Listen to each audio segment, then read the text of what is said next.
ये तो चल रहा है। आ रही आवाज? तो क्या पढ़ रहे थे हम लोग? कल्चर में देख रहे थे। कल तो बुद्ध और जैन वाला होमवर्क किया आपने, है ना? किया फिर जाके छोटे छोटे सिद्धांत बीच बीच में से कहीं से पूछ लेता है कई बार, तो वो आपको आना चाहिए उसका उत्तर लिखना। और चाहे यूपीएससी हो चाहे एमपीपीएससी हो, जब ऑप्शन नहीं होते ना ज़्यादा, कई बार और में रहता है कि आप ये कर सकते हो ये कर सकते हो, तब तक तो ठीक है। अगर और में नहीं दिया हुआ है और मैंडेटरी है आपको आंसर कर लिखना ही है, तब बहुत दिक्कत आ जाती है, क्योंकि अगर आपको नहीं आता है तो जीरो हो जाता है। उसमें आप कुछ भी एक लाइन भी नहीं लिख सकते, मर्जी से कुछ नहीं लिख सकते, क्योंकि वो सिद्धांत की हवा लगनी चाहिए ना कि ये पूछ क्या रहा है। अगर आपको बिल्कुल नहीं पता तो फिर जीरो हो जाएगा, तो नुकसानदायक हो जाता है। इसलिए दोनों तरह से नंबर आते हैं, डीप में एनालिसिस करने से यानी डीप में पढ़ाई करने से भी आते हैं, और ऊपर ऊपर की पढ़ाई करने से भी आते हैं, क्योंकि ऊपर ऊपर की पढ़ाई करने से आपका क्वेश्चन छूटता नहीं, आप अटेम्प्ट जरूर करते हैं उसको, तो दोनों तरह से स्कोर बढ़ते हैं।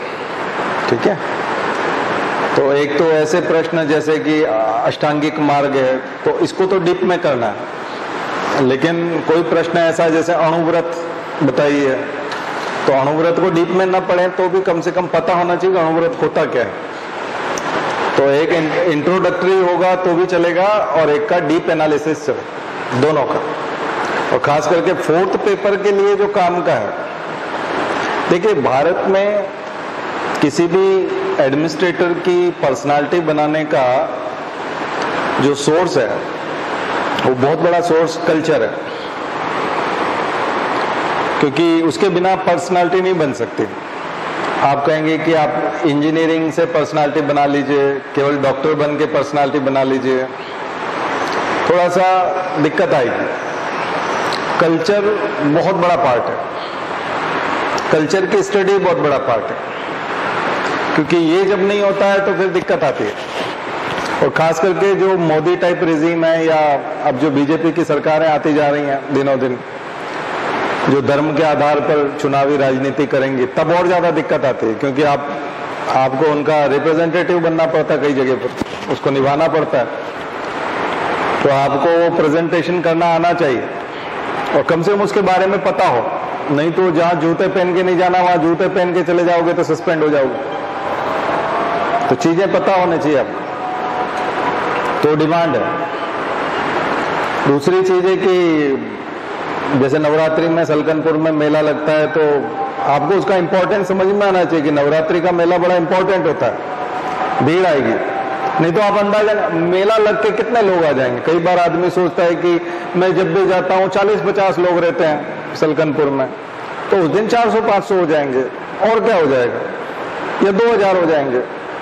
उसको नहीं मालूम कि 20,000 लोग आ जाएंगे, उसको मालूम नहीं है कि 50,000 भी आ सकते हैं, क्योंकि वो अंदाजा नहीं लगा सकता, क्योंकि उसको पता ही नहीं है कि ये धर्म संस्कृति क्या चीज है।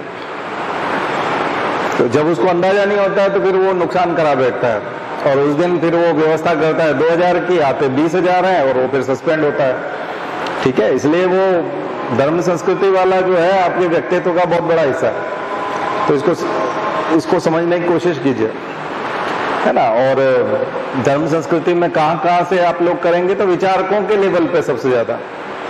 तो आपको वैदिक धर्म में जो बताया कि थिंकर्स जो है वो आपको उपनिषदों में मिलते हैं, गीता में मिलते हैं, इधर बौद्ध धर्म में मिलते हैं, जैन धर्म में मिलते हैं। तो इन सब ने जो चीजें की है, आखिर बहुत सारे करोड़ों लोगों ने उनको फॉलो किया। तो जहां पे भी करोड़ों लोग किसी चीज को फॉलो कर रहे हैं, लाखों लोग फॉलो कर रहे हैं, इसका मतलब वो चुंबक है, उसमें कुछ न कुछ आकर्षण है, उसके विचारों में दम है, तभी उसको करोड़ों लाखों लोग उसके पीछे जाते हैं।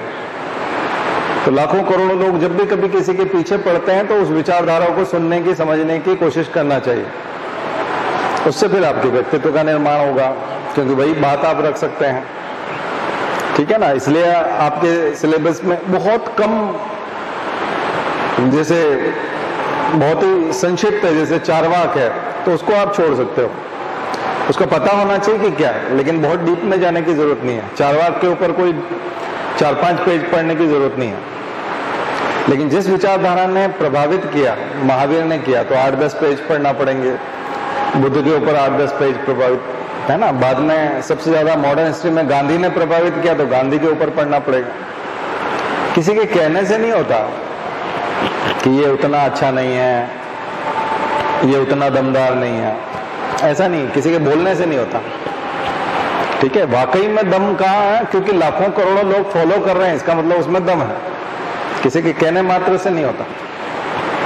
तो ये आपको उसका जो है अध्ययन करना चाहिए। गुरु नानक, पूरा धर्म खड़ा हो गया, सिख धर्म, तो इसलिए आपका सिलेबस देखिए ना, 4th पेपर का सिलेबस एमपीपीएससी का देखिए, एमपीपीएससी का एथिक्स का पेपर देखेंगे तो उन्होंने महापुरुषों की एक लिस्ट दी है, तो उनका जीवन परिचय भी पढ़ना है, उनका विचार भी पढ़ना है। उन सबके विचार पढ़ोगे तो आपको एक मार्गदर्शन मिलेगा। ठीक है, कई बार क्या होता है कि जो वास्तविक जीवन है उसमें वो सब चीजें एक्सरसाइज नहीं की जाती। निजी जिंदगी में हम लोग अपने डेली रूटीन की लाइफ में उन चीजों को कभी एक्सरसाइज में नहीं लाते हैं, लेकिन आदर्श रूप में चीजें वो ही सही हैं जो बताई गई हैं, उन्हीं को सही माना जाएगा। क्योंकि जो सांस्कृतिक परिवर्तन होते हैं, मैंने आपको 2 तरह की संस्कृति बताई थी, भौतिक संस्कृति और अभौतिक संस्कृति। भौतिक संस्कृति और अभौतिक संस्कृति, जब भौतिक संस्कृति बहुत विकसित हो जाती है और वैचारिक संस्कृति जो अभौतिक संस्कृति जो वैचारिक होती है, आइडियोलॉजिकल होती है, वो जब पीछे रह जाती है तो उसको क्या कहा जाता है? कल्चरल लेग, सांस्कृतिक विलंबना। उसका नाम है कल्चरल लेग, सांस्कृतिक पिछड़ापन। क्योंकि भौतिक संस्कृति बहुत आगे हो गई है और वैचारिक संस्कृति वहीं पर है, तो कल्चरल लेग है। लेकिन एक समय के बाद में जाकर के भौतिक संस्कृति की आदत हो जाती है उन विचारों को,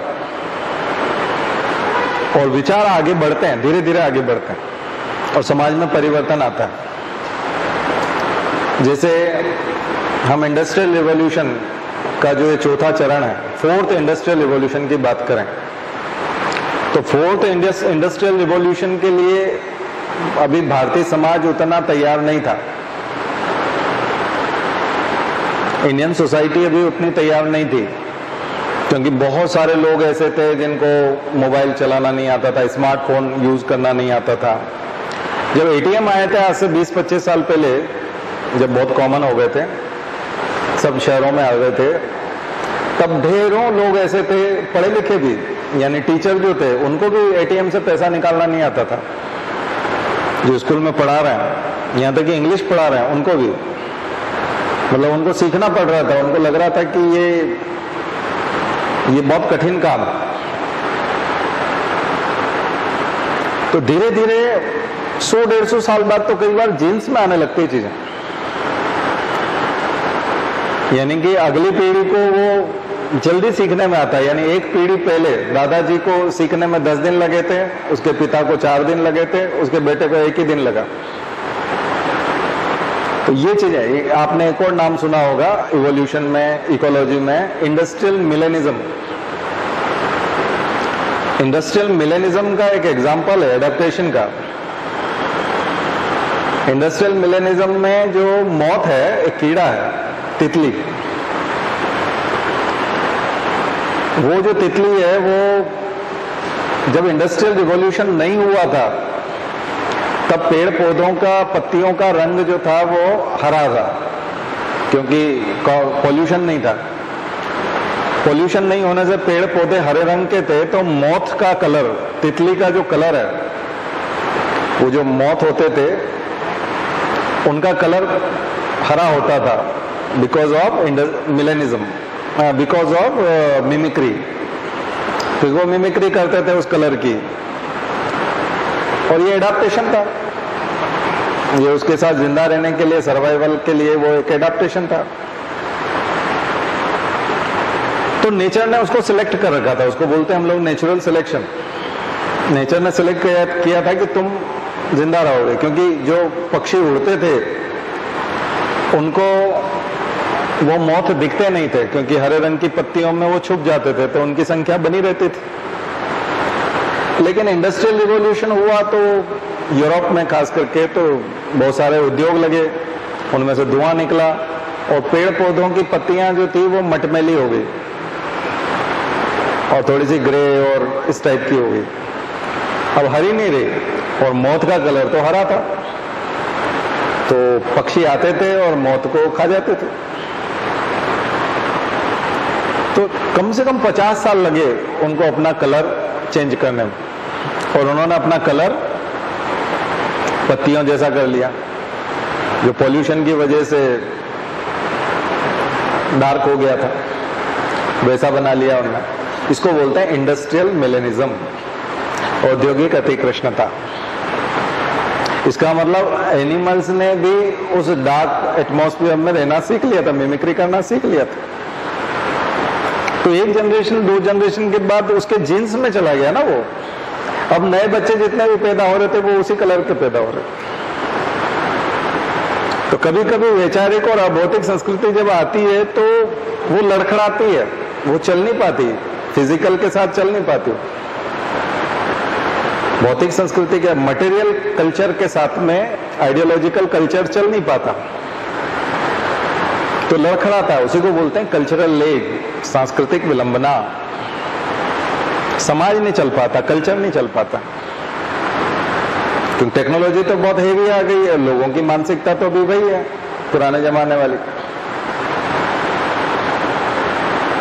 तो जब एक समय था कि जब हम लोग पढ़ते थे तो हमारे इसमें से किसी लड़की का सिलेक्शन मुंबई हो जाता था तो उसके घर वाले कभी नहीं भेजते थे। उसने कोई एग्जाम निकाल ली मान लीजिए मुंबई की या MBA के एंट्रेंस में बैठा उनने, और उनको हमारे साथ में एक लड़की को औरंगाबाद मिला था कि बहुत अच्छा मैनेजमेंट का कॉलेज है कोई, और वो उसको मिला, तो घर वालों ने नहीं जाने दिया।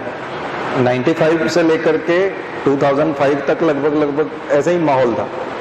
लेकिन जब IT के सेक्टर में नौकरियां खुली और जिसका बच्चा देखो उसका बच्चा हैदराबाद में था, बेंगलोर में था, मुंबई में था, बल्कि अमेरिका में थे बहुत सारे बच्चे, तो माता पिता के अंदर एक ये भाव आया। दरअसल जो लोग पहले वकालत करते थे और दूसरों की आलोचना करते थे एक जमाने में, 95 में जो आलोचना करते थे 90 में कि इसकी लड़की देखो मुंबई चली गई और उसके घर में अब कौन शादी करेगा, उनके भाई बहनों की शादी होना भी मुश्किल हो जाती थी, जबकि लड़की तो एक गई है, तो चलो उसकी शादी मत होने दो, मतलब उसके खिलाफ तुम कोई षड्यंत्र करो, समाज में उसके खिलाफ कोई प्रचार करना है तो उसके खिलाफ करो, लेकिन जो बच गए हैं जो यहीं पे एजुकेशन ले रहे हैं कम से कम उनका हो जाने दो।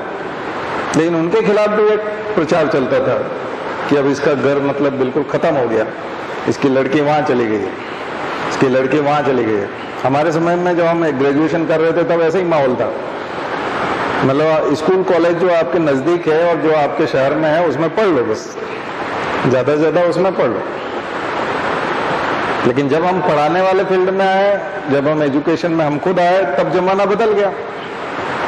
जो सबकी आलोचना करता फिरता था और टारगेट बनाता था सबको, अब उसकी पोती जो है वो अमेरिका में खुद की, उसके लड़के की लड़की अमेरिका में या मुंबई में, तो अब वो आलोचना करने की स्थिति में नहीं रहा। सब लोग उसको बोलते क्यों भाई, तुम तो 20 साल पहले बोलते थे, 10 साल पहले बोलते थे, अब तुम्हारा क्या, तो चुप हो गया। ऐसे धीरे धीरे चुप होना शुरू होते हैं लोग, तो बड़ी संख्या में चुप हो गए, बड़ी संख्या में चुप हो गए, तो एक्सेप्टेंस आ गया। तो आज अब ऐसा हो गया कि कोई कहीं पे भी जाए किसी को कोई मतलब नहीं, गांव में भी हो गया।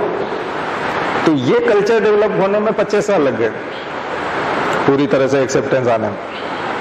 कुछ बात समझ में आ रही है आपको? ऐसे ही 4th इंडस्ट्रियल रिवॉल्यूशन के कारण जो ये आपका तमाम प्रकार के चेंजेस आएंगे, आर्टिफिशियल इंटेलिजेंस की वजह से और इसकी वजह से, और मोबाइल। अब मोबाइल जो है, जो आदमी हमारे समय में टीवी देखना मतलब टीवी देखने मात्र से पिटाई हो जाती थी। टीवी मतलब बिगड़ने का साधन, टीवी मतलब आप बर्बाद हो गए, टीवी मतलब तुम मतलब घर के सबसे बड़े कपूत, तुमने टीवी ऑन क्यों कर दिया। इस बात पे पिटाई हो जाती है कि तुमने टीवी देखा, मतलब क्या देखा वो मैटर बाद में वो आता ही क्या था, उसमें कुछ नहीं आता था। सप्ताह में 2 या 3 बार वो ढंग से कुछ चलता था और वो बहुत कम आता था। वो दूरदर्शन ही था और दूसरे चैनल भी नहीं थे, लेकिन वो पिटाई का कारण था, है ना। मनोरंजन नाम की कोई चीज ही नहीं थी उसमें। कई बार तो वो जो बहरे लोगों के लिए और उनके लिए जो समाचार होते हैं ना, वो वाले न्यूज आती थी, उसको ही देखा करते, कुछ नहीं तो वो ऐसे ही चला देते थे। और एडवर्टीजमेंट आ रहे तो उसको देख रहे, या कुछ भी चला दिया। वो कर्नाटक म्यूजिक जो चलता है, जिसका भजन समझ में भी नहीं आता और इतना बेसुरा लगता है कई बार कोई समझ में नहीं आता म्यूजिक के नाम पे वो क्या है, उसको भी बैठ के लोग देखा करते थे घंटों, चाहे 1 घंटा बिठा लो, मतलब कुछ ना कुछ हिल रहा है, कोई कुछ चल रहा है, यही काफी था। हिलता डुलता भी अगर कुछ दिख रहा है तो वो काफी था। लेकिन उस पर पिटाई हो जाती, तुम ये देख रहे हो, मतलब तुम चरित्रहीन आदमी तुम्हारा कैरेक्टर क्या है, तुमने टीवी ऑन किया। इस बात पे बहुत बच्चे पीटे हैं देश में ये इंडिया का, ठीक है।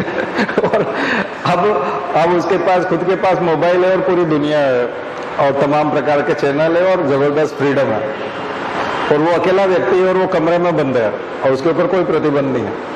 और ये स्वीकार है, इसका एक्सेप्टेंस है कि हाँ होगा, उसमें ऑब्वियस है, उसमें क्या है। और उसकी कोई पिटाई नहीं होती उस पर। मतलब उस समय के लोग तो सोच सोच के दिमाग खराब हो जाता होगा कि हमने क्या बिगाड़ा था भाई। तो इतना जबरदस्त चेंज आता है और अब बहुत जल्दी जल्दी आता है। तो इसलिए इसका मतलब ऑगबर्न निमकॉफ की थ्योरी है कल्चरल सोशियोलॉजी में। ऑगबर्न निमकॉफ लिखते हैं इसको, तो वो यही बताते हैं कि जब भी कभी नई संस्कृति आती है, भौतिक संस्कृति के रूप में आती है, तो वहां की आइडियोलॉजिकल कल्चर है वो पीछा करती है उसका, लेकिन पिछड़ जाती है, पकड़ नहीं पाते, थोड़ा टाइम लगता है। और फिर बाद में धीरे धीरे धीरे वो सेटल डाउन होने लगती है, और सेटल डाउन होकर के वो ऐसा लगता है जैसे अब यही तो है, इसमें नया क्या है। अब बच्चे ये नहीं करेंगे तो क्या करेंगे, घर में वकालत करने वाले लोग मिल जाएंगे, एक आध कोई उपदेश देने वाला होगा तो दूसरे लोग वकालत करने वाले मिल जाएंगे। इसका मतलब कल्चर जो है वो व्यक्तित्व बनाती है और वो कल्चर एक्सेप्ट की जाने लगती है। तो वैदिक कल्चर के बाद में जब पहली बार बुद्ध आए तो उन्होंने तो उसको समझने में, बुद्ध को समझने में टाइम लगा। बुद्ध के समय में तो बुद्ध को सही ढंग से समझा ही नहीं गया, वो तो अशोक ने फैलाया बौद्ध धर्म को। महावीर को अशोक की तरह कोई ऐसा राजा नहीं मिला कि वो जबरदस्त तरीके से, जैसे बौद्ध धर्म फैला वैसे जैन धर्म भी फैल सकता था। और ऐसे एक्सेप्टेंस आता है सोसाइटी में, एक्सेप्टेंस आता है कल्चर के प्रति, लेकिन टाइम लगता है। गांधी के प्रति एक्सेप्टेंस आया, पुरानी कांग्रेस थी, बोरिंग कांग्रेस लगती थी, केवल पढ़े लिखे लोग और वकील लोगों के लिए कांग्रेस थी, और जो ज्यादा पैसा चंदा दे सकते थे उन्हीं की कांग्रेस थी। अखिल भारतीय कांग्रेस की स्थापना तो हो गई थी, लेकिन ऑल इंडिया कांग्रेस में जाना गरीब आदमी के बस की बात नहीं थी, बहुत पैसा लगता था, मेंबरशिप बहुत मुश्किल से मिलती थी। गांधी ने आम लोगों की 4 आना रख दी, उन्होंने मेंबरशिप के लिए 4 आना, फीस 4 आना अगर आप दे देते हो तो आप कांग्रेस के मेंबर हो जाते हो। तो कांग्रेस आम आदमियों तक पहुंच गई, कोई भी 4 आना जमा करा के रसीद कटा के वहां बैठ सकता था कांग्रेस के अधिवेशन में। गांधी के आने के बाद हुआ है, तो गांधी ने कांग्रेस को उपलब्ध कराया आम पब्लिक के लिए, जिसकी भी राजनीति करने की इच्छा थी वो कांग्रेस में आ सकता था। राजनीतिक बात करना हो, सुनना हो विचारों को, विचार व्यक्त करना हो, या चुनाव में भाग लगना, कांग्रेस का अध्यक्ष चुनने के लिए वोट देने की इच्छा है तो आप आ सकते हैं। आम आदमी में से किसान है तो भी आ सकते हैं, उसके लिए पढ़ा लिखा होना जरूरी नहीं है।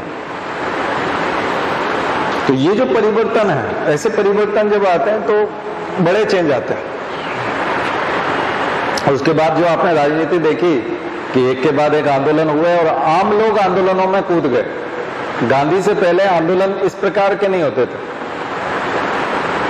आंदोलन के लिए उकसाया नहीं जा सकता था, क्रिटिसाइज करते थे, वो कंडेम करते थे, आलोचना करते थे, निंदा प्रस्ताव रखते थे कि सरकार ने जो ये किया है इसकी हम निंदा करते हैं। तो 30-40 लोग, 100 लोग, 200 लोग मिलकर के निंदा करते थे, 1000 लोग निंदा करते थे। उससे अंग्रेजों को बहुत ज्यादा फर्क नहीं पड़ता था।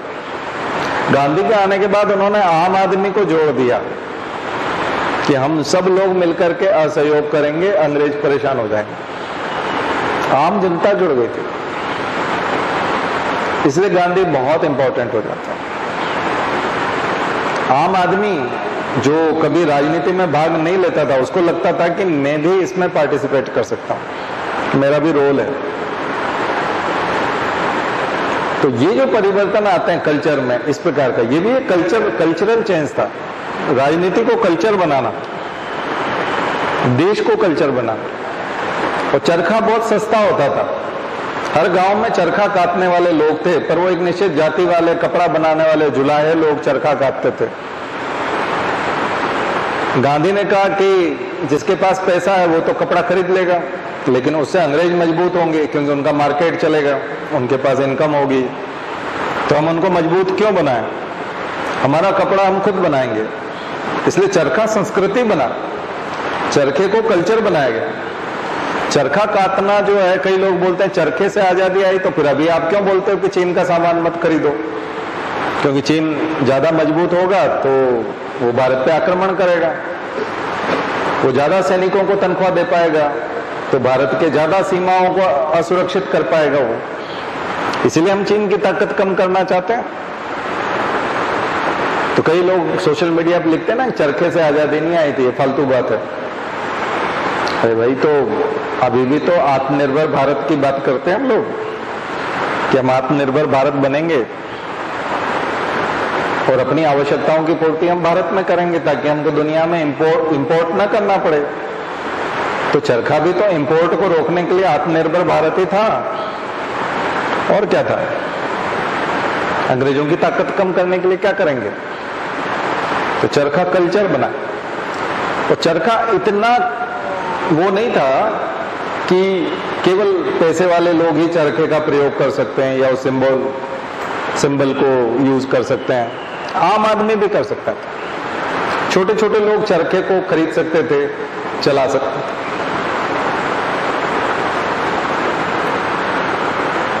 क्योंकि वो जो जमाना है, भगत सिंह ने एक जगह लिखा था कि पैसे वाले लोग अनाज का भाव कम नहीं होने देते थे, अनाज का, खाने पीने की जो चीजें हैं उनका रेट बहुत ऊंचा रखना चाहते थे। इसलिए जो अतिरिक्त उत्पादन होता था उसको समुद्र में फेंक देते थे,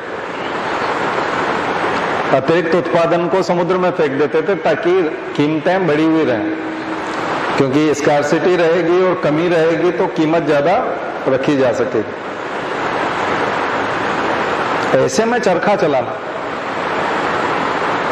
मतलब उस समय के लोग कैसे थे कि ज्यादा उत्पादन हो गया, ज्यादा प्रोडक्शन हो गया तो कहीं कीमतें गिर न जाए खाने पीने की चीजों की, इसलिए उसको समुद्र में फेंक दो। जब व्यापारी इस किस्म का है, अंग्रेज इस किस्म के हैं, उनके सामने एक आम आदमी का, गरीब आदमी का चरखा लेकर के बैठ जाना, जिससे पैसा कमाया जा सकता है और जिससे दूसरे की जो मुद्रा है वो कम हो जाएगी, विदेशी मुद्रा कम हो जाएगी, यानी यूं कहें कि उसकी इनकम खत्म हो जाएगी। ये तो एक प्रकार का विद्रोह था। तो चरखा आंदोलन नहीं था, चरखा संस्कृति नहीं थी, चरखा एक प्रकार का विद्रोह था अंग्रेजों के प्रति। बहुत बड़ा रिवोल्ट है वो। तो गांधी विद्रोह कर रहे हैं वहां, ये समझने वाली बात है। थोड़ा समझेंगे तो बात बनेगी। वो गांधी का विद्रोह था, चैलेंज था। जब नमक बनाने की बात की तो उन्होंने कहा कि नमक नहीं बना सकते, तो उन्होंने वो जो नमक बनाने के लिए झुके थे, वो पिछले 200-300 सालों में किया गया सबसे बड़ा साहसिक कदम था गांधी का नमक, एक मुट्ठी नमक लेने के लिए झुकना दांडी में। दांडी मार्च के बाद में जब आप देखोगे गांधी झुकते हैं, उसको हिस्टोरिकल पिक्चर बोला गया था और दुनिया के सारे अखबारों के फ्रंट पेज पे वो फोटो आई थी उस समय में। सारे दुनिया के सारे न्यूज़पेपर के फ्रंट पेज पर उसको कहा गया कि पिछले 300 साल की सबसे जबरदस्त पिक्चर है ये, सबसे खतरनाक फोटो है। और उसमें गांधी झुक रहे हैं और एक मुट्ठी नमक उठा रहे हैं। बोले ये उस महासत्ता के वो ऐसे यूरोपियन जो दुनिया की सबसे बड़ी पावर है, जिसके राज्य में कहीं सूर्यास्त नहीं होता, इतनी बड़ी पावर को एक आदमी मना कर रहा है कि मैं तुम्हें टैक्स नहीं दूंगा, इस नमक के ऊपर तुमको एक पैसा भी टैक्स नहीं मिलेगा, ये फ्री में मिला है हमको प्रकृति से और ये मैं उठा रहा हूं, तुम में हिम्मत है तो मुझसे टैक्स लेके बताओ। और वो एक मुट्ठी नमक नहीं था, बहुत सारी मुट्ठियां नीचे झुकी थी और सबके हाथ में नमक था। और उसके बाद सारे सरकारी गोदाम जो थे वो नमक के लूट लिए गए और नमक का टैक्स खत्म। नहीं तो नमक खाना भी जो है बहुत मुश्किल था, बहुत मुश्किल था। इसलिए छोटी छोटी चीजों के ऊपर आंदोलन होते हैं। आप कहोगे नहीं इसको मान क्यों नहीं देते, आपका जाएगा क्या फर्क पड़ता है नमक पे टैक्स लगा दे तो? अरे भाई गरीब आदमी नमक नहीं खा पाता, वो त्योहार पे खाता है। मैंने बिरसा की कहानी बताई थी। बिरसा बोलता था अपनी माँ को कि माँ मैं जब बड़ा हो जाऊंगा तो दो बोरी नमक लाऊं, क्योंकि वो केवल दिवाली पे नमक डाल के खाते थे। कोदो कुटकी मिलेट्स खाते थे, छोटे छोटे जो आदिवासी लोगों का चावल होता है छोटा, कोदो कुटकी वो खाते थे, लेकिन उसको भी वो बिना नमक के खाते थे। कोई नमक खाने की औकात नहीं थी। उनका जो पटेल होता था और जमींदार होता था और जिसपे बहुत सारी जमीन है और जो बहुत सारे लोगों से लगान वसूल करता है अंग्रेजों के लिए, उसके घर में नमक होता था। हर किसी आम आदमी के घर में नमक नहीं होता था। उस जमाने में गांधी ने नमक बनाया था। अभी के लोगों को तो नमक मार्केट में मिल रहा है 2 रुपए से 10 रुपए किलो में, अलग अलग कंपनी का नमक मिल जाता है।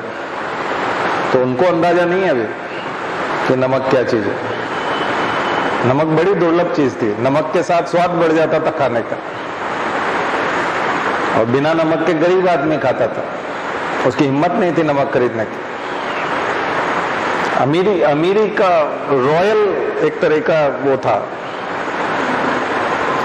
हाँ, तो ये चीज है। इन चीजों को, छोटी छोटी चीजों को यदि आप कहेंगे तो देखेंगे कि ये चेंज हुआ है, तब जाकर के समझ में आएगी। इसलिए अभी के जो लोग सोशल मीडिया पे हैं वो अभी उनमें पता नहीं है, उनको कुछ समझ में नहीं आता कि क्या चीजें हैं, इसलिए वो कमेंट कर जाते हैं, कुछ भी कमेंट कर जाते हैं। और कई राजनेताओं ने भी नहीं पढ़ा, वो बस बूढ़े हो गए। कई लोग आवारागर्दी में निकल जाएं तो बहुत जल्दी एज बढ़ जाएगी, ये हुए 30 के, फिर 10 साल आवारागर्दी की, ये हुए 40 के, फिर 10 साल आवारागर्दी ये की, फिर हो गए 50 के। किताब के हाथ लगाने की जरूरत नहीं, 50 के हो गए। उसके बाद वो वाकई में तो तुम अभी 20 साल के बराबर भी नहीं पढ़े ना, तुम्हारे 50 साल के हो जाने से क्या होता है। उसके बाद चूंकि ये जमीन बेची, वो उसमें ये सौदा किया, इसमें दलाली खाई, इसका ट्रांसफर कराया, इसमें पैसा खाया, तो मार्केट से महंगे कपड़े पहन लिए, न्यूयॉर्क का टी शर्ट पहन लिया, वहां की जींस पहन ली, तो उससे थोड़ी बड़ा हो जाता आदमी। तुम हो तो पैदल आदमी, इटारसी से बाहर नहीं निकले। एक और कौन सी जगह है वो छोटी छोटी, बहुत सारे। अभी हो तो गांव में ही ना, वही मानसिकता है आपकी। कपड़े पहनने से क्या होता है, यही कल्चरल लेके कि भौतिक संस्कृति में आपने कपड़े धारण कर लिए, गैजेट आपने महंगा कर लिया। ढेरों लोगों के पास है जिनको फोन के सारे फंक्शन पता नहीं है। घर में स्मार्ट टीवी है, लेकिन उसको केवल वो बंद चालू करते हैं, आवाज बढ़ा लेते हैं, चैनल चेंज कर लेते हैं, उससे ज्यादा कुछ नहीं आता। न कभी उन्होंने कलर सेटिंग की, न कभी उन्होंने साउंड सेटिंग की, न उन्होंने कभी स्मार्ट टीवी चला करके उसको तरह तरह के यूज किए, कुछ नहीं किया। हमने ढेरों लोगों को बताया कि हमारा एप्लीकेशन जो है, आप ऑनलाइन कोचिंग करते हैं तो आपके घर में स्मार्ट टीवी है तो उसी पे कर लो, जूम चल जाएगा, उसमें इंस्टॉल कर लो। वो तो पीसी है, पीसी का काम करता है, लैपटॉप का काम करता है स्मार्ट टीवी। कई जगह पे बहुत सारे स्मार्ट टीवी इस तरह के, आप उस पर ऐप डाउनलोड करो, उसी पे करो, उसी पे सेटिंग करो, लॉगिन करो, और वो आपका टीवी जो है वो, बोले नहीं बच्चे के पास लैपटॉप नहीं है, मोबाइल पे स्क्रीन बहुत छोटा है। हमने कहा टीवी को यूज करो, सारे स्मार्ट टीवी में कैमरा भी होता है, तो आप कर सकते हो, लेकिन चलाना नहीं आता। तो ऐसे केवल सामान खरीदने से कुछ नहीं होता मार्केट से। वो तो एलपीजी के कारण, नियो लिबरलिज्म के कारण और इन सब चीजों की वजह से मार्केट में जमीनों के दाम बढ़ गए और कुछ लोगों की जमीनें बेच करके वो थोड़े रईस जैसे रहने लगे, और मार्केट से चीजें खरीद लाए, गैजेट्स खरीद लाए, पर अकल कहां से खरीदोगे, कल्चर कहां से खरीदोगे? वो तो पढ़ने लिखने से आती है। पढ़ोगे लिखोगे नहीं तो वो सांस्कृतिक पिछड़ापन रहेगा, कल्चरल लेग रहेगा। इसलिए व्यक्तित्व का विकास होता है कल्चर से, कल्चर को पढ़ने से, और खास करके तमाम प्रकार की कल्चर का कंपैरिजन करने से। तो दुनिया भर की कल्चर का कंपैरिजन कर सकते हैं। भारतीय संस्कृति का एक फायदा है कि दूसरी सभ्यताएं अपनी संस्कृति को उतना संजो के नहीं रख पाई। भारतीय संस्कृति का बकायदा डॉक्यूमेंटेशन भी हुआ और उसको सीक्वेंस में वो चीजें मिल जाती हैं, पढ़ने को मिल जाती है। और हमारी हिस्ट्री काफी अच्छी लिखी गई है। आप बहुत सारी माया सिविलाइजेशन, इंका सिविलाइजेशन, इजिप्ट की सिविलाइजेशन, बहुत सारी सिविलाइजेशन देखोगे तो उसमें है नहीं, उनका डॉक्यूमेंटेशन नहीं है उतना, उनके पास चीजें नहीं है उतने पढ़ने की। हमारे पास है, हम उसको पढ़ सकते हैं, उसकी स्टडी कर सकते हैं और कंपेयर कर सकते हैं, दिया हुआ है। आप हमारे नोट्स में ही जाके देखोगे तो जैन धर्म बौद्ध धर्म की तुलना, उनकी शॉर्टकमिंग्स भी आपको दिख जाएंगे। एक कॉन्टिनेंट से दूसरे कॉन्टिनेंट के साथ तुलना करते हुए आप दिख जाएंगे। इंडस वैली का तो हम लोग पूरी दुनिया से तुलना करके बताते हैं। तो यहाँ की, इसलिए कल्चर जो है पर्सनालिटी बनाने का सबसे, इसलिए कल्चर के प्रश्न आपको हर जगह पूछे जाएंगे। ऐसे में भी होगा, फोर्थ पेपर में भी होगा, फर्स्ट पेपर में भी होगा, और थोड़ा थोड़ा फायदा आपको पॉलिटी में भी मिलेगा, क्योंकि कॉन्स्टिट्यूशन अपने आप में एक नया कल्चर था। ये कल्चर भारत में नहीं था। आप सोचिए 1950-51 में जब पहला चुनाव हुआ, पहली बार जब हम 51-52 का हम लोग बोलते हैं लोकसभा चुनाव, और ये तो यहाँ के लोगों को तो वोट देने की आदत नहीं थी। अभी भी वोट देने की आदत नहीं है लोगों को। अगर आप कभी जॉब में जाएंगे और चुनाव में ड्यूटी लगेगी आपकी, तो आप देखोगे कि 700 वोटर आए और उसमें 10 वोटर ऐसे हैं, कम से कम हर शहर में भी 10 वोटर ऐसे हैं जो अपना वोट नहीं डाल सकते, जिनको मशीन में बटन दबाना नहीं आता। और गांव में जाएंगे तो ऐसे 100 भी हो सकते हैं 700 पे, जो अपना बटन दबाए बिना ही बाहर आ जाते हैं बूथ से। वो घूम के आ जाते हैं, वहां जाते हैं और पूरा चक्कर लगाते हैं, करना क्या है उनको समझ में नहीं आता कहाँ आ गया। बहुत सारे बुजुर्ग हैं ऐसे 80-90 साल के, उनको पता ही नहीं कि क्या झंझट है। और जब वो सील लगानी होती तो वो 8-10 ठोक देते थे। एक लगाना होता था एक के सामने, तब भी वो 8-10 पे लगा देते थे, या फिर बिना लगाए ऐसे ही मोड़ करके, मोड़ते भी नहीं थे, ऐसे ही खुला ही ला के दे देते थे, बोले ये मैंने दे दिया। अभी आपको पता नहीं है, ढेरों लोग ऐसे हैं जिनको एप्लीकेशन लिखना नहीं आती है। एक एप्लीकेशन के लिए 5-5 हजार रुपए तक वकील को दे देते हैं। जाति प्रमाण पत्र के लिए 5-5 हजार रुपए दे देते हैं लोग, 7-7 हजार रुपए दे देते हैं। आपको ये जनरेशन तो ऑनलाइन फॉर्म भरती है, ऑनलाइन सिस्टम को यूज करती है, और अब तो ऑनलाइन इतना कुछ हो गया है, इतना कुछ, करोड़ों रुपया बच सकता है किसी भी किसान का, अगर उसको सिर्फ अकल हो, वही कल्चरल लेग ना हो, करोड़ों रुपया बच सकता है। देखा जाए तो पटवारी जितना भी कमाता था, तहसीलदार जितना भी कमाता था, सरकार ने सब खत्म कर दिया पिछले 7 दिनों में। अभी पिछले 7 दिनों में एक रिवॉल्यूशन हुआ है। मैं अभी एक नई चीज बता रहा हूँ। पिछले 7 दिनों में एक रिवॉल्यूशन हुआ है लैंड रिकॉर्ड के मामले में। सब कुछ ऑनलाइन हो गया, नामांतरण, बंटवारा, डाइवर्शन, सब कुछ ऑनलाइन है। और सबकी फीस 2-2 हजार, 4-4 हजार, 5-5 हजार रुपया फीस है। पटवारी के पास जाते थे 10 हजार, तहसीलदार के पास जाकर के फिर 1 लाख, वकील करते थे फिर 50 हजार। जो चीज 2 लाख में जाती थी वो 2 हजार में हो गई है। और सरकार कब बंद कर दे भरोसा नहीं। इसलिए आप लोगों में से जितने भी लोगों को जो भी सेवाएं लेनी है, सर्विसेज लेनी है, उसको तुरंत जाकर के ले डालिए। कमाल की चीज है। किसी भी आदमी को अपनी जमीन का 10% अगर प्लॉट काट के बेचना है तो आज की तारीख में वो बेच सकता है, चाहे वो गांव का हो चाहे शहर का। अगर उसके पास 10 एकड़ जमीन है तो 1 एकड़ जमीन का वो प्लॉट काट सकता है। 2,000 रुपए में, 4,000 रुपए में, 20,000 रुपए तक में फीस दे करके जाकर के सबसे पहले तो ऑनलाइन डायवर्शन, बाद में ब्लॉक्स बनाने का और प्लॉट काटने की अनुमति। ये सीधा कॉलोनाइजर की जरूरत ही नहीं है। जिस चीज के लिए लाखों करोड़ों रुपए खर्च करते थे लोग, वो प्लॉट काट के बेच देगा अपना खेत का। और एक एक प्लॉट हो सकता है कि 20-20 लाख का, डिपेंड करेगा कि वो रोड से कितना दूर है, शहर से कितना दूर है, गांव से कितना दूर। गांव में अनुमति जो है वो सरपंच देगा, उसका सचिव देगा। शहर में टाउन एंड कंट्री प्लानिंग और नगर निगम की लगेगी। पूरी लिस्ट दी हुई है, कौन कौन से डॉक्यूमेंट देने हैं। अकेला व्यक्ति है, खेत का अकेला व्यक्ति है, उसके खुद के नाम पे है, तो वो अपना बस आधार कार्ड उसमें अपलोड कर दे। और अगर 4-5 लोगों के नाम में, तो उनकी सहमति पत्र, उन लोगों का कंसेंट लेना पड़ेगा। ये मैं करोड़ों रुपए की चीज बता रहा हूं, जिसके ऊपर करोड़ों रुपए लगते थे। पर इंफॉर्मेशन मात्र सरकार के द्वारा जारी कर देने से कुछ नहीं होता है। अभी भी बिचौलिए जो तेज हैं, वो उससे पैसा ले देंगे। तुम आए थे ना पिछली बार कि 10 लाख रुपए मैं दूंगा, मैंने 20 लाख मांगे थे, लाओ 10 लाख में तुम्हारा काम कर देते हैं।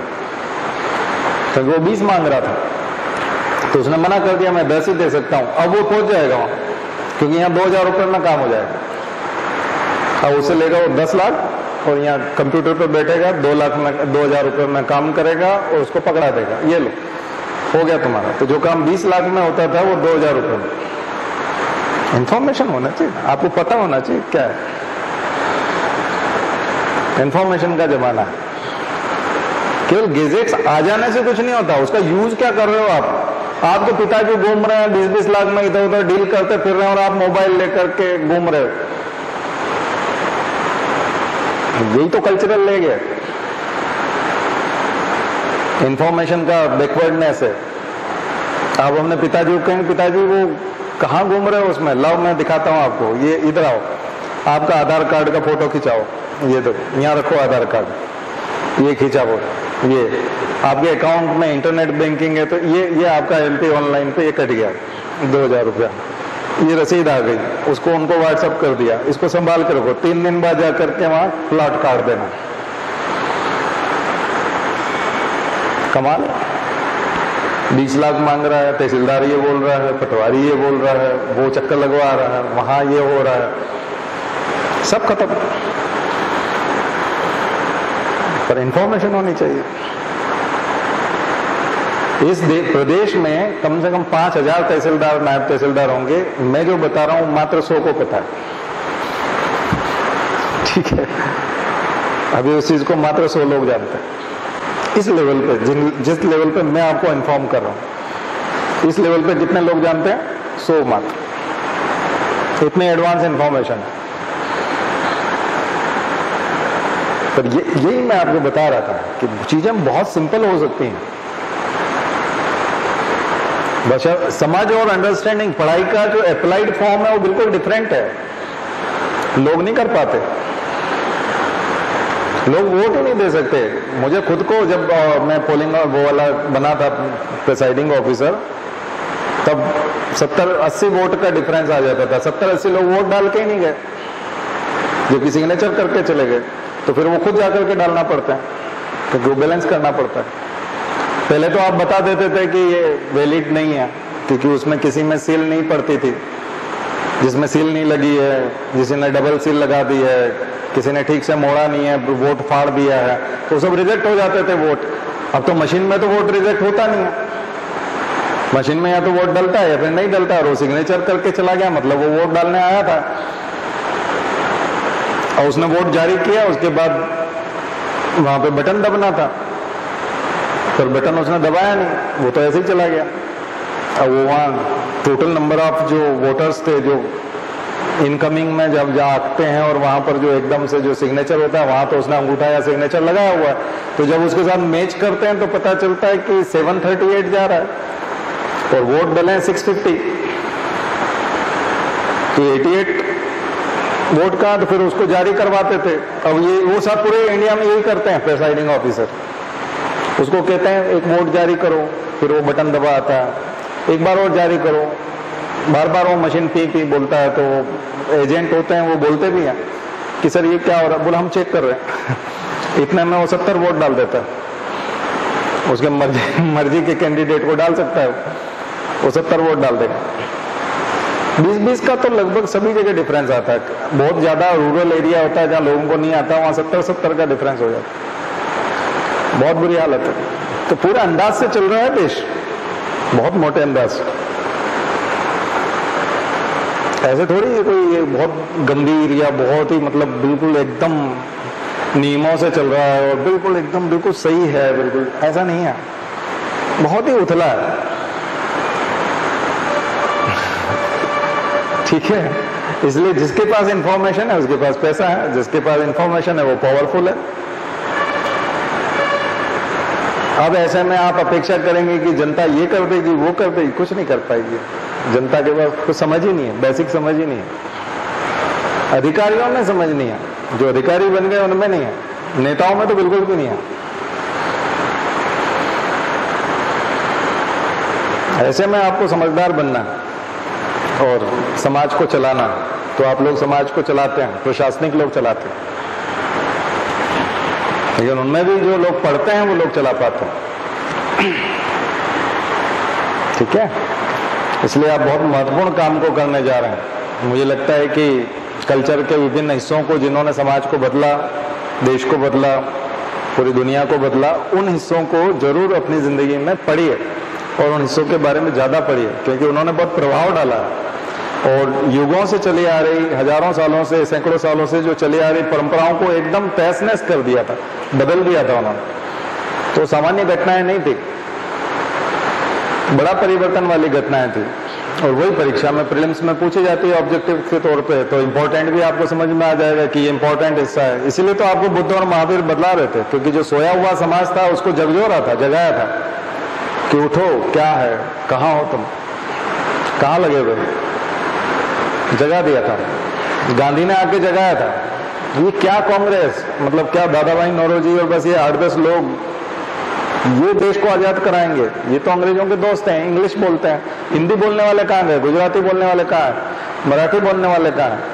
बोले नहीं, वो तो आ नहीं सकते, उसके लिए तो इंग्लिश आना जरूरी है।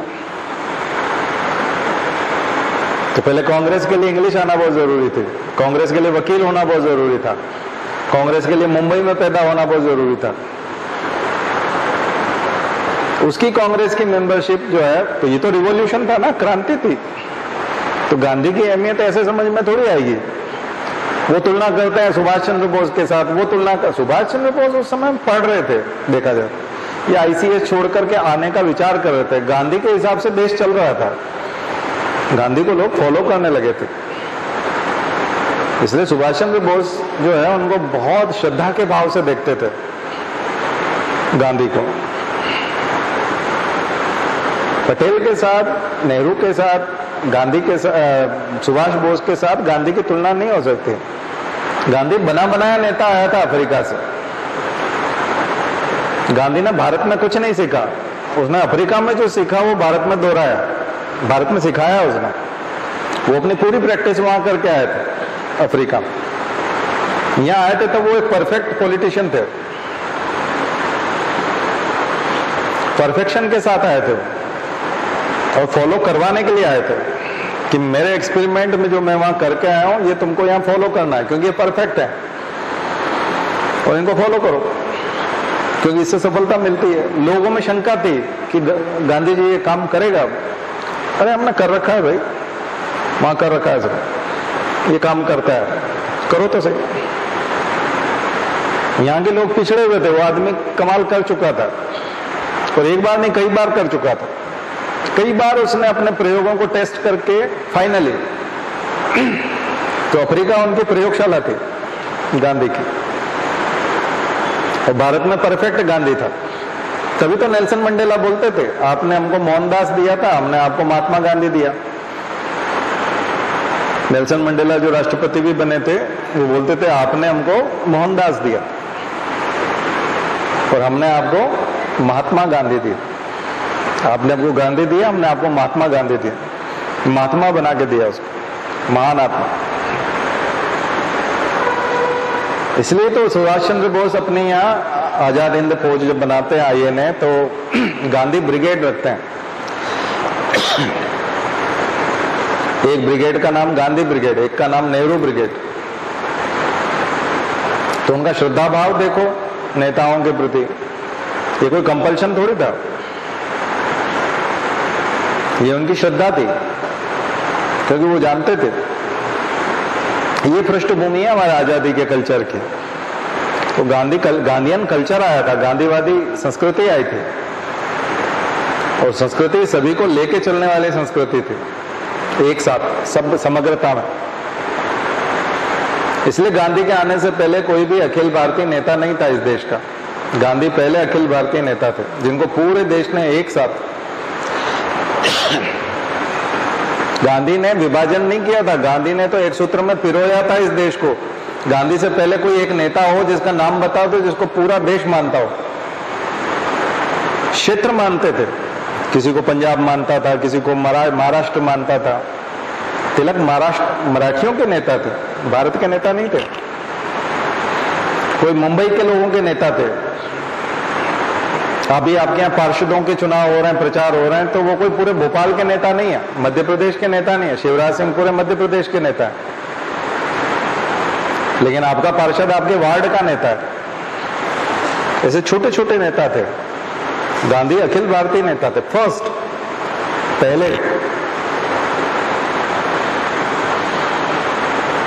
पहला व्यक्ति जिसमें भारत की आवाज दिखती थी। ये चीज थी, इसलिए गांधी संस्कृति है, गांधी कल्चर है। नेहरू को आप कल्चर नहीं कह सकते, पटेल को कल्चर नहीं कह सकते। गांधी एक कल्चर है, एक वाद है, इसलिए गांधीवाद बोलते हैं, नेहरूवाद नहीं बोलते। नेहरूवियन थॉट्स कहते हैं हम लोग, नेहरूवियन, नेहरू के विचार। नेहरू कोई वाद स्थापित नहीं कर पाए, जैसे मार्क्सवाद है वैसे गांधीवाद है, ठीक है ना। जैसे कल हम अनेकांतवाद बोल रहे थे, जैनवाद का, सूफीवाद बोलते हैं, सूफीज्म। मुसलमानों में जो लोग लिबरल थे और खूंखार नहीं थे और दूसरों की हत्या करने में विश्वास नहीं करते थे, धर्म परिवर्तन में विश्वास नहीं करते थे, केवल इबादत करने में विश्वास करते थे। मीडियम से उनको कोई लेना देना नहीं था कि आप मंदिर में बैठ के कर रहे हो चाहे मस्जिद में कर रहे हो, बस इबादत कर रहे हो, मतलब ये इंपॉर्टेंट है। तो उसको सूफीज्म बोलते थे हम लोग, सूफीवाद, इस प्रकार का वाद। तो वाद जब हो जाता है तो वो जनरलाइज हो जाता है, स्पेशलाइज नहीं रहता, जनरलाइज हो जाता है, सबको जनरलाइज करता है। तो अब मुझे लगता है कि आपको पता चल रहा होगा कि सूफीज्म से क्वेश्चन क्यों आते हैं बार बार। यूपीएससी ने भी प्री में पूछा था, अभी क्यों आते हैं, उसका कारण समझ में आएगा आपको। जो बड़े जनमानस को प्रभावित करते हो, पूरे कंप्लीट सोसाइटी के कलेक्टिवनेस को, सामूहिकता को प्रभावित करते हैं, ऐसे सिद्धांत जो है वो संस्कृति बनते हैं। तो इन सिद्धांतों की लिस्ट बनाई है, ऐसे सिद्धांतों को पढ़ने की कोशिश कीजिए, उनके डीप में जाइए, तो मेंस के आंसर भी राइटिंग अच्छा होगा, ऐसे भी अच्छे से लिख पाएंगे। और फोर्थ पेपर के लिए तो बहुत ही ज्यादा काम का, क्योंकि वो आपका व्यक्तित्व बनाता है। तो वही एथिक्स है, एथिक्स का मतलब वही है, वो फोर्थ पेपर हो जाएगा, उससे आपका व्यक्तित्व बनता है। तो व्यक्तित्व पर छाप आती है, इससे रामायण से भी आती है, महाभारत से भी आती है, गीता से भी आती है, उपनिषद से भी आती है, गुरु नानक को पढ़ने से भी आती है, कार्ल मार्क्स को पढ़ने से भी आती है, अरस्तु को पढ़ने से भी आती है, प्लेटो को पढ़ने से भी आती है, महात्मा गांधी को पढ़ने से आती है, जवाहरलाल नेहरू को पढ़ने से आती है। और एक कंसेप्ट हमको डॉक्टर अंबेडकर से सीखने को मिलता है कि जो कमजोर वर्ग के लोग हैं उनकी पीड़ा को कैसे समझा जाए, तो वो डॉक्टर अंबेडकर से सीखने को मिलता है। तो ये लोग सामाजिक परिवर्तन के सूत्रधार हैं, हार्बिंजर्स हैं, जिन्होंने झंडा उठाया था पहली बार, आगे आगे चले थे ये, और उन्होंने घोषणा की थी कि ऐसे ऐसे परिवर्तन आएगा, और फिर वैसे वैसे परिवर्तन भी आया। तो उन सबको पढ़ने से फिर हमारा एक समग्र चिंतन आता है, और वो जो चिंतन होता है वो व्यक्तित्व का निर्माण करता है, और उससे फिर आंसर लिखे जाते हैं। तो आंसर रटने नहीं पड़ते, आंसर बनाते समय 15, 20, 40 लोगों के नाम, कोटेशंस, डेफिनेशंस, वो सब अपने आप निकलती हैं। वो आदत में लाना पड़ता है, और कई पेपर में और ऐसे में और सब जगह काम आते हैं। रिपीटेशन भी कर सकते हो आप, बार बार रिपीट भी कर सकते हो उन चीजों, और उसकी प्रैक्टिस करना चाहिए। खास करके अभी जो आप लोगों में से जो छोटी क्लास में है उनको ज्यादा करना चाहिए, क्योंकि 1 साल बाद, 2 साल बाद, 3 साल बाद जब भी आप एग्जाम दोगे तब तक आपके पास अच्छा खासा मटेरियल होगा, तो बहुत आसान होगा आपके लिए एग्जाम क्रॉस करना। बहुत कठिन काम है नहीं तो।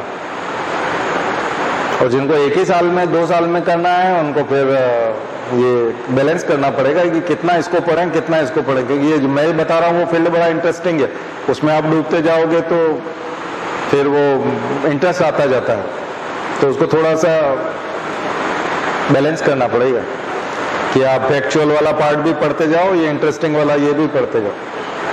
इसलिए मैं आपको कई सारी बेसिक बुक्स बताता रहता हूँ कि जो हिंदी मीडियम के लोग वो अभ्युदय पढ़े, महासमर पढ़े, तोड़ो कारा तोड़ो पढ़े, उससे आपके व्यक्तित्व का विकास होगा,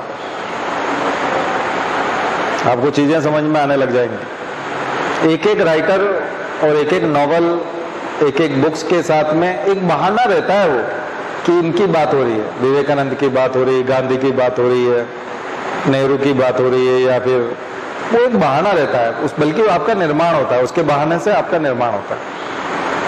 गांधी के सामने जो चैलेंजेस आए, फिर गांधी उसको कैसे सॉल्व कर रहे हैं, ये कहानी अगर आप पढ़ रहे हैं कि गांधी के सामने एक चुनौती थी और तब गांधी इस तरह से उससे डील कर रहे थे, इस तरह से बात कर रहे थे, तो वो सॉल्यूशन आपके लिए होता है, आपकी पर्सनालिटी के लिए होता है, बल्कि आपके एग्जाम के आंसर के तौर पे होता है। तो बात वो गांधी की और उसकी नहीं होती, हम वो एक बहाना होता है। राम के सामने दिक्कत थी जंगल में कि लक्ष्मण को भेजें कि नहीं, या खुद जाएं, तो उन्होंने खुद किया था कि मैं जाता हूं, लक्ष्मण को मैं सीता की रक्षा का भार देके जाता हूं। तो उस समय में राम के मन में क्या चल रहा था, अगर कोई राइटर अगर लिख रहा है कि राम के मन में ये चल रहा था, तो प्रशासनिक अधिकारी को, डिप्टी कलेक्टर को भेजना चाहिए, कलेक्टर को खुद को जाना चाहिए, और फिर डिप्टी कलेक्टर को किस प्रकार के निर्देश देके जाना चाहिए, नहीं तो लक्ष्मण रेखा खींच के भाग आएगा तो फिर सीता गायब। तो मामला तो वही है ना बात।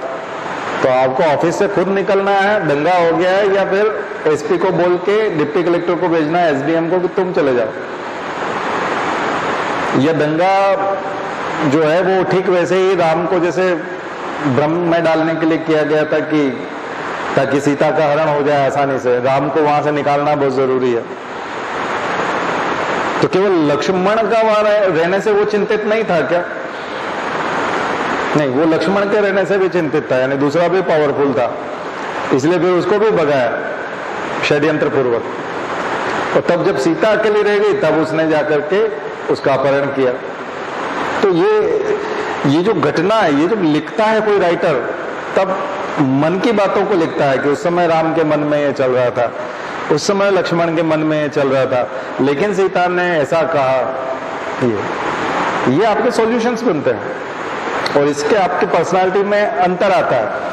फिर उसके बाद आपसे जब यदि कोई कहता है घर पे, तो फिर आप उसको कहते हैं तुम पागल हो, भागो यहां से।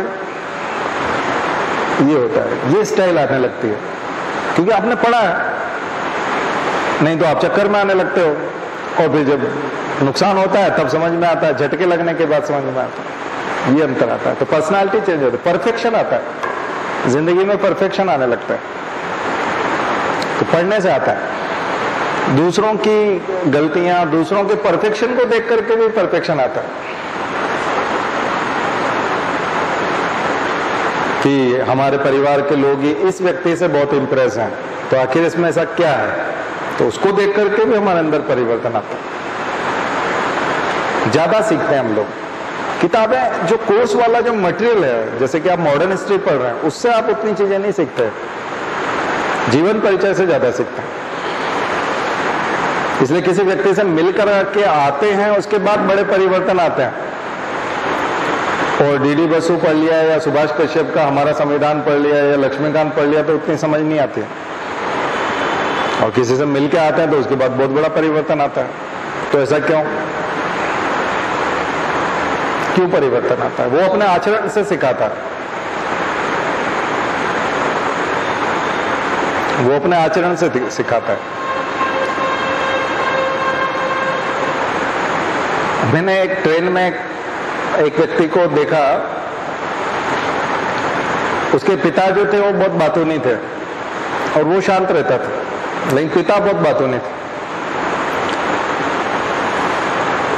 और पिता बात करते करते अपनी बात पे अड़ जाते थे, तो वो कोई पैसेंजर है दूसरे तो उनके साथ बात कर रहे हैं और डिबेट कर रहे हैं राजनीति पे या किसी भी विषय पे, शुरू हो जाते हैं।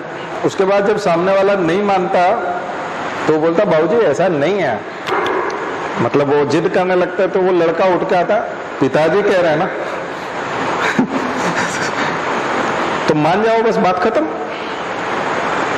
पिताजी ने बोल दिया ना कि ऐसा है, बस चुप रहो तुम।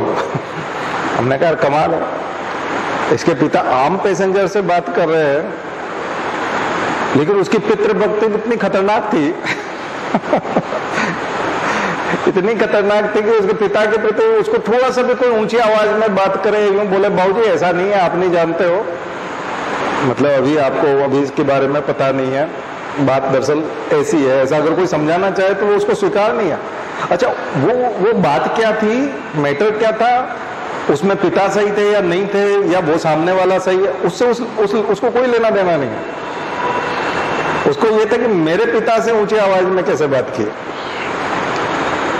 उसका फर्क मैंने मेरे एक दोस्त राजेश करके मेरा एक दोस्त था, उसके ऊपर देखा कि उसने कॉपी किया और वो अपने पिता का ऐसे ही फेल हो गया, जबकि वो पहले उसके पिता के साथ संपत्ति विवाद होने वाला था और वो इकलौता लड़का था, लेकिन उनका पंगा होने वाला था संपत्ति के ऊपर। वो खत्म हो गया और उसने अपने पिता को फॉलो करना शुरू किया और बल्कि सरेंडर हो गया अपने पिता के सामने। उसके बाद से वो प्रॉब्लम ही सॉल्व हो गई, उसके घर की समस्या ही खत्म हो गई, जबकि उसको कोई नहीं समझा पाया था। उसने वो दृश्य देखा, उसके बाद वो चेंज हो गया। इतना परिवर्तन आता, उसको लगता है कोई अपना पिता का इतना भी जबरदस्त समर्थक हो सकता है। अंधभक्त जिसको कहते हैं ना, मतलब बिल्कुल इन्होंने कह दिया, मतलब बिल्कुल सही है, वो पत्थर की लकीर है। तुम कौन होते हो भाई इनके इसमें मना करने वाले? इन्होंने कहा। फिर उसने कहा अरे भाई हम बात कर रहे हैं, वो उसके पिता उसको समझा भी रहते हैं, हम बात है, अरे ठीक है बाबूजी, लेकिन मुझे इसको समझा लेने दो थोड़ा कि आपसे बात कैसे करनी है कमाल। ऐसे परिवर्तन, छोटी छोटी चीजों में परिवर्तन आता। मैंने देखा कि एक कलेक्टर ने अपने यहाँ खाने पे बुलाया एक दूसरे कलेक्टर को, उसकी पत्नी को भी, और उसके दूसरे आईएएस को, उसने दोस्त को खाने पे बुलाया। तो जिसने खाने पे बुलाया उसके माता पिता उसके साथ रहते थे, उसी के साथ रहते थे माता पिता, और उनके माता पिता उनके साथ नहीं रहते। लेकिन जब वो यहाँ आए और उन्होंने देखा कि उनके जो छोटे छोटे बच्चे हैं वो तो दादा दादी के पास ही रहते हैं ज्यादा, और दोनों पति पत्नी नौकरी पे जाते हैं, नौकरों के भरोसे नहीं रहते, दादा दादी के पास रहते हैं, और खाना भी सब साथ बैठ के खाते हैं, और कई बार खाना दादाजी के और दादी के चॉइस का बनता है और ये सब खाते हैं। और सम्मान करते हुए भी देखा कि वो उनकी बात भी नहीं काटते, बहुत इज्जत भी करते हैं और बहुत प्रेम से बात करते हैं। और पहले वो अपने माँ बाप को पास रखने को ही तैयार नहीं थे।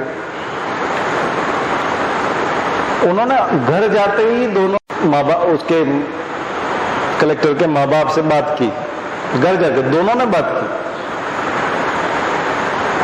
और सप्ताह भर के अंदर बुला भी लिया। इतना परिवर्तन आता है कि आप कहीं जाते हो, किसी के घर पे कुछ देख के आते हो, उसको तुरंत अप्लाई करते हो, तो ये आपको लगता है कि ये है, ये असलियत है। इतना बड़ा चेंज आता है। तो फिर किसी नॉवेल को पढ़ के, किसी का जीवन चरित्र पढ़ के कैसे परिवर्तन नहीं आएगा? बहुत सारे सूत्र मिलते हैं। गांधी क्रेडिट देते हैं कि उन्होंने सत्यवादी हरिश्चंद्र नाटक देखा, उसके बाद जिंदगी बदल गई। विवेकानंद रामकृष्ण परमहंस के बाद पास गए और जिंदगी बदल गई। तो जिंदगी बदल जाती है, बदलाव आते हैं, बड़े परिवर्तन आता है। हमारे गुरुजी से जुड़ के ढेरों लोगों की जिंदगी बदल गई, हजारों लाखों लोग, करोड़ों लोग। गायत्री परिवार से जुड़ने के बाद जिंदगी का परिवर्तन ही आ गया। इनसे जुड़ने की वजह से तो हम आपको पढ़ा रहे हैं, नहीं तो आप हमको क्या देते हैं, हम आपको क्या देते हैं? हमारा और आपका कोई रिलेशन थोड़ी है, और ना ही कोई अकाउंटेबिलिटी, ना कोई जिम्मेदारी है, ना ही मेरा कोई ऐसी जिम्मेदारी। मैं जब भी शनिवार रविवार होता है, मुझे कोई बोलता है आप शनिवार को आ जाओ, कोई बोलता है रविवार को आ जाओ, मैंने कहा इन दोनों दिन मैं नहीं आ सकता, मेरी क्लास होती है। जबकि ये मेरी नौकरी तो है नहीं, ना ही मुझे शांति कुंज वालों ने बोल रखा है कि ये तुमको किसी भी हाल में करना ही है, नहीं करोगे तो ऐसा हो जाएगा, वैसा कुछ भी नहीं है। कोई कमिटमेंट नहीं है, कोई एग्रीमेंट नहीं है, कुछ भी नहीं है। हम 2014 से कर रहे हैं इसको, 8वां साल चल रहा है, लेकिन हम इसको कर रहे हैं। और पूरा हॉल होता था पहले 500 लोग, जो कल बता रहा था वो बच्चा कि मैं 5 बजे आकर के बैठता था। अब वो इंटरव्यू दे रहा है, ऐसे ढेरों बच्चे कई बार फर्स्ट लाइन में बैठे थे, ऐसे बहुत सारे बच्चों के फोटोग्राफ है, हमने नेट पे उस पर देखोगे, फेसबुक पे, वो सब इंटरव्यू दे रहे, बहुत सारे बच्चे निकल गए। हम तो किसी पे दावा ही नहीं, वो तो आ गया था और थोड़ा विनम्र भी है, तो इस वजह से हमने उसको कल आपको एक्सपीरियंस सुनवा दिया। काफी समय तक 2-3-4 साल तक आया और यहीं आगे बैठता था। वो बोल रहा था यहाँ आगे बैठने के लिए 5 बजे आना पड़ता था, तब यहाँ बैठ पाते थे। लॉकडाउन से पहले ये हालत थी। ठीक है, अब तो बच्चे भोपाल में ही नहीं है, सब जगह टू लेट लिखा हुआ है, आप देखते होंगे, बच्चे खाली पड़े हैं मकान सब। पहले बिहार के ही होते थे 100 लोग, तो करीब केवल बिहार के 100 लोग यूपी के होते थे। यहाँ क्लास में पढ़ने के लिए लोग मकान लेके रहते थे, इस क्लास में पढ़ने के लिए। अब वो यूट्यूब के माध्यम से थोड़ा लॉकडाउन में ऑनलाइन वाला सबने चलाया, सबने मोबाइल स्मार्टफोन खरीदे, सबने जियो के वो डलवाए पैकेज वगैरह, सब डेटा वाला लिया, तो सबको आदत हुई थोड़ा सा ऑनलाइन होने की। अदरवाइज तो बहुत बुरी हालत थी, पहले तो ये सब था नहीं। तो ये जो हम कर रहे हैं ये इसी प्रेरणा की वजह से कर रहे हैं। जीवन बदला है, हमारा जीवन बदला है, हमने जीवन में बदलाव महसूस किया कि दूसरे का कुछ करना चाहिए, उससे फायदा होता है, अपना व्यक्तित्व का विकास होता है, परोपकार करने से व्यक्तित्व का विकास होता है, दूसरे की मदद करने से व्यक्तित्व का विकास होता है, अच्छा लगता है। अगर मेरा कोई प्लॉट है जो मैंने 10 लाख में खरीदा और अभी वो 1 करोड़ में बिक जाए, मुझे उतनी खुशी नहीं होगी जितनी अगर कोई मुझे आकर के पैर छू ले और अगर मुझे कहे कि मेरी जिंदगी बन गई आपकी वजह से, मैं ये फलानी जगह पर पोस्टिंग हो गई, मेरा सिलेक्शन हो गया, और आपने बताया वैसे वैसे मैंने पढ़ाई की और मेरा सिलेक्शन हो गया और मैं तो यहाँ पहुंच गया। तो वो खुशी जो मुझे 1 करोड़ रुपया मिलने से हो सकती, वो वैसे नहीं हो सकती। 1 करोड़ रुपया वाली खुशी बहुत छोटी है उसके सामने। इसलिए हमको जब हमने जन सुनवाई की, 22,000 लोगों की समस्याएं सुलझाई, तो ढेरों लोगों ने आकर के कहा सर आपकी वजह से हमारा काम हो गया। अभी मैंने निःशुल्क बता दिया आपको बहुत सारी चीजें जिसके लिए वकील लोग बहुत सारा पैसा ले लेंगे। मैंने बहुत लोगों का रोजगार खत्म कर दिया। अभी यूट्यूब के माध्यम से कितने लोग फायदा उठा पाते हैं। अब मैं तो फर्स्ट हैंड इन्फॉर्मेशन देता हूँ, कई बार बहुत इंपॉर्टेंट होती हैं, उससे एकदम फायदा होता है। फील्ड में लोग फायदा कर पाते हैं। 25-25 साल हो गए जिनको वकालत करते हुए, उनको नहीं पता वो चीज हम यहाँ बता देते हैं कई बार कि यूँ कर लो, ऐसा ऐसा है। लोग कागज लेके घूमते रहते हैं 50 जगह, हम ऐसे ही बता देते हैं फ्री में, क्लास में ही बोल देते हैं। आप यहाँ पढ़ते हो तो केवल सिलेबस की तैयारी होती है, व्यक्तित्व का विकास होता है ना, एंटायर पूरा सब कुछ तैयारी होती है, कंप्लीट पैकेज है। बहुत सारे सिविल सर्वेंट का इतना अच्छा व्यक्तित्व नहीं बना है जितना आपका बन चुका है। बहुत सारे जॉब में है, उसके बावजूद इतनी अकल नहीं है उनमें, बहुत स्ट्रगल करते हैं वो लोग। जॉब में तो काम चल ही जाता है, जॉब में ज्यादा कुछ नहीं है। एक बार जाने के बाद तो उसको चला ही लेते हैं, कोई निकालता नहीं। सारे लोग 50 साल के टीचर है, 60 साल के टीचर है, 15-20, और एक आध अगर 21-22 साल का टीचर वहां भर्ती हो जाए कोई नया, तो उसका काम चलता है कि नहीं? चल जाता है। वो भी उन्हीं के साथ बैठ के रोज चाय पीता है, उन्हीं के साथ छुट्टी होती है, एक साथ जाता है बाइक लेके, उन्हीं के साथ स्कूल आता है, प्रेयर में पास ही में खड़ा होता है, सभी टीचर के साथ जाके खड़ा हो जाता है। उनको देख देख के ऐसे वो टीचर, सारे टीचर 6 टीचर ऐसे खड़े हैं, वो भी सीधा खड़ा होना सीख लेता है, तो वो सब चल ही जाता है। तो जॉब में जाने के बाद तो वहां सब एडजस्ट हो जाता है। दिन भर गलतियां करता रहता है, उसके बावजूद उसको डांट पड़ती रहती है, सिखाते रहते हैं, डांट पड़ती रहती है, सिखाते रहते हैं, वो हो जाता है। कई बार आप में से स्मार्ट बच्चा होता है तो स्कूल में मॉनिटर बना देता है, टीचर उसका उपयोग करने लगता है, कॉपी लेने में, इसमें नंबर देने में भी। कई बार कॉपी चेक करवाने लगते हैं उससे, वो तुम ही कर दो यार, थोड़ा सा कोई नहीं देख रहा है, ऐसे ऐसे साइन मार देना, यूँ कर देना, ऐसा करो करो, इधर आओ, यहाँ आओ, वो उसी से काम ले लेते हैं। तो प्रशासन में तो वो एक तरह से मॉनिटर जैसे ही होता है, नया बच्चा तो धीरे धीरे सीख ही जाता है। तो जॉब में जाने के बाद तो वो इतना दिक्कत नहीं, पर्सनालिटी आपकी बनती है यहाँ पर तैयारी करते समय, वो फिर लॉन्ग टर्म काम करती है।